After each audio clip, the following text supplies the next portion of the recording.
Welcome to my channel S M tomato. ముందుగా అందరికీ నమస్తే. ఈరోజు శనివారం 16వ తేదీ మే నెల 2026 సంవత్సరం. ఈ వీడియోలో మనం మదంపల్లి టమాటా ధరలు అలాగే స్టాక్ ఎంతవరకు వచ్చినాయనేది చూద్దాం.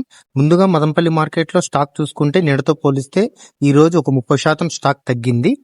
ఇక మదంపల్లి మార్కెట్లో 15 కేజీల బాక్స్ ధరలు చూసుకుంటే మిక్సింగ్ కాయలు పొడికాయలు 200 రూపాయల నుంచి మొదలై 250, 280, 300 రూపాయల వరకు పలికాయి. సెకండ్ క్వాలిటీ కాయలు 300 రూపాయల నుంచి మొదలై 350, 380, 400 రూపాయల వరకు సెకండ్ క్వాలిటీ కాయలు పలికాయి. క్లాస్ కాయలు 400 రూపాయల నుంచి మొదలై 450, 480, 490, 500 రూపాయల వరకు క్లాస్ కాయలు పలికాయి. ఈరోజు మదంపల్లి మార్కెట్లో 15 కేజీల బాక్స్ సూపర్ టాప్ చూసుకుంటే 520 రూపాయలు ఇవ్వడం జరిగింది. 520 రూపీస్ టాప్ రేట్. నిన్నటితో పోలిస్తే ఈరోజు మార్కెట్ 70 రూపాయలు ధర పెరిగింది. నిన్న 450 రూపాయలు టాప్ రేట్, ఈ రోజు 520 రూపాయలు టాప్ రేట్. మదంపల్లి మార్కెట్లో యావరేజ్ గా చూసుకుంటే 300 రూపాయల నుంచి 500 రూపాయల వరకు ఎక్కువ. నిన్నటితో పోలిస్తే ఈరోజు మార్కెట్ స్పీడ్ ఎక్కువ, దూరకాయలు క్వాలిటీ కాయలు ధరలు పలుకుతున్నాయి. నా ఇన్ఫర్మేషన్ మీకు నచ్చితే లైక్ చేయండి, షేర్ చేయండి, సబ్స్క్రైబ్ చేయండి.